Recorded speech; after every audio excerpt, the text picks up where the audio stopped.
So who are some teachers that I've been paying attention to lately? Well, I already mentioned Marianne Williamson and her book, Return to Love, which is based on her studies of another big book called A Course in Miracles. What that's all about is understanding that we have a fundamental choice to make. And we've been making choices in our whole life along these lines, that either, that as we're born into the world, we are born loving beings. That is who we are. We are God's children. But whether it's our parents, whether it's our societal influences, whether it's our own internal push, we unlearn that, and the ego takes over. And the ego creates separation, and it creates fear, and it creates a whole illusionary kind of reality. And that as we mature and as we grow up and as we start to understand the choices that we've been making, then we're brought together again with this fundamental choice, and we have to make a decision. Do we continue to go the way of the ego that is concerned with itself and therefore kind of takes over our mind and convinces us that we are something separate from everything that's around us, from God, from nature, from life? Or do we essentially reject that and come to our roots, come to our source, and embrace the God within? Sounds like a simple choice, except that the ego has obviously gotten itself into all kinds of nooks and crannies and places in our thoughts, and we've kind of built it up in a kind of way that it always ends up sabotaging our thoughts pretty much all through the day. So, even if you're someone with a very strong practice, chances are you're going to have moments in every day, if not hours and hours in every day, depending on the day and depending what comes up in your day, that agitates you, that takes you away from this kind of thinking, and potentially for a long time. But fundamentally, that is the choice that we're brought to make all the time. And I know where I sit on this fence. I know that for me, love and oneness and spirit is my path. And I know that it's a big challenge to be on that path every day. And especially when life hits me with big stuff, which it certainly has in the last year. And at the same time, those opportunities when you're going through those big challenges are also, if you make the choice to reflect, to meditate, to take it moment by moment, how they can be some of the most powerful times in your life for a deeper, bigger change. And that's what I've been going through for the last while. And I've been reading her book, and I've been thinking about a lot of things related to that. Other spiritual teachers that I've been paying attention to. I've also been reading the Course in Miracles book, Wayne Dyer, Oprah, a lot of important spiritual teachers who have really helped change the face of this planet. Eckhart Tolle is another big one for me. And it got me thinking about what it is that they teach and what it is that I teach.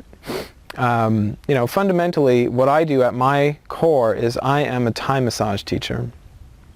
I've been teaching Thai massage for about 15 years. And Thai massage is meditation and massage and yoga all put into practice.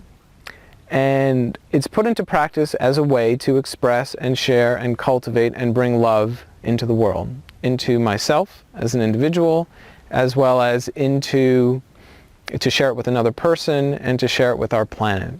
So I have long been connected to this whole idea of love and loving kindness as my purpose in life, as a way, as the most important thing to me is to share that. And especially in a world that is suffering, that is in so much pain, that is in so much peril, the way through for me is love.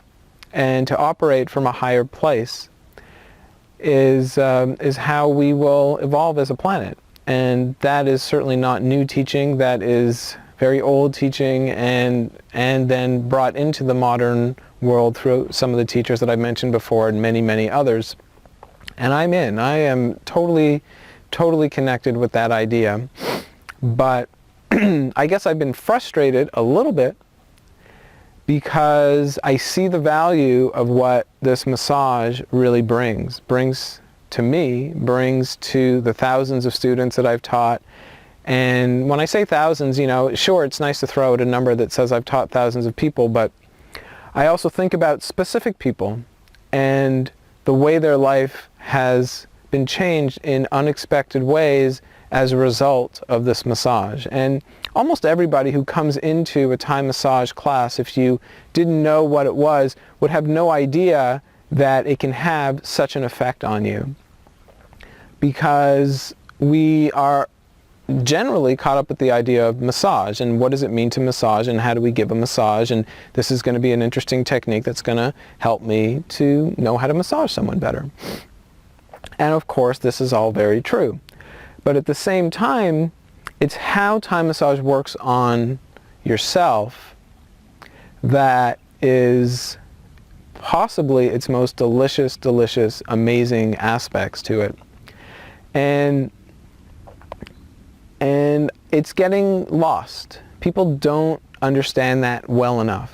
And that's where I see my current mission is to change a culture, to change an understanding that massage and Thai massage and touch and compassionate touch is just a technique or something that would be kind of fun or interesting to learn, because while that is certainly true and is so much fun to learn and so much fun to give, it's also a lot more than that.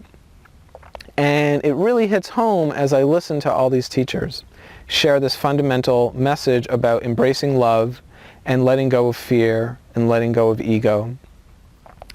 And we talk about it, and we talk even about techniques like meditating and the importance of meditating and the importance of solitude and the importance of contemplation and even reading great books and learning from great teachers.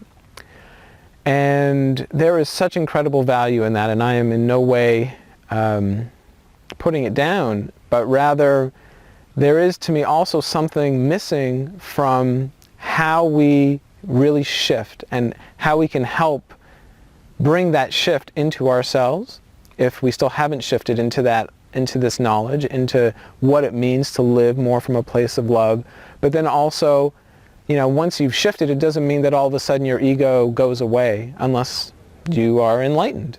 And I'm certainly not enlightened, and I don't know if any of these teachers are actually enlightened, but they are certainly amazing teachers on this path, and there are so many there, and it's a path that's open to all of us. But what massage does, what compassionate touch does, is a way to take what is in our head, what is inside, what we spend all this time perhaps in contemplation, in reflection, in cultivation, in our cellular level, and find a way to bring it outwards and to create essentially a living, breathing classroom in experiments in love, in experiments in how we return to love, in how we connect with other people. I was listening to an amazing interview. It was Alanis and Oprah talking about Alanis's experience. And at the end of the interview, Oprah asked her a question, which is essentially, or she has these fill in the blanks, like love is.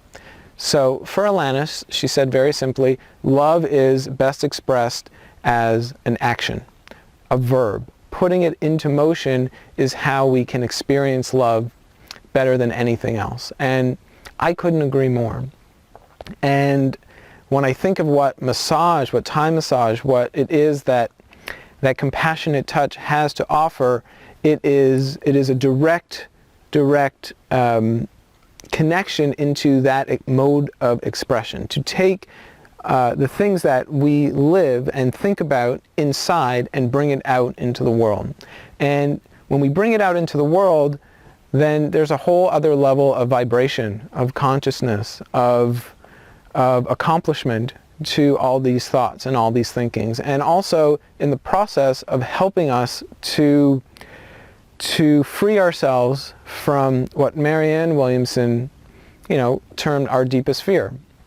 It's a very famous quote, and I'm sure a lot of you have heard of it, and it is simply that, the beginning of her quote is, "Our deepest fear is not that we are inadequate, it's that we are powerful beyond measure." I've been really thinking about that quote a lot lately, because I realized that for me, that is my deepest fear. My deepest fear is that I'm powerful beyond measure, because if I accomplish things, if I get the word out, if I can share this message with people, then am I taking my ego along for the ride? And eventually will it be corrupted? And that to me is what I mean when I feel like that's my deepest fear. I don't want to, you name it, make a name for myself, share these messages, etc., and then have this darker side, this alter ego, this alter aspect to myself really emerge and benefit from it. But then I realize that is such a limiting thought, and I've changed. I've changed so much over the last, certainly, since this whole process started for me, but definitely in the last year or so, when I understand that it really doesn't have to be that way. And that is my deepest fear. And that fear no longer binds me or holds me back because I have a practice. Because there are things I can do every single day to evolve beyond that fear, to pay attention. And one of the most important parts of that is massage, is a way to take all the lessons that love is teaching me on the inside and bring it out.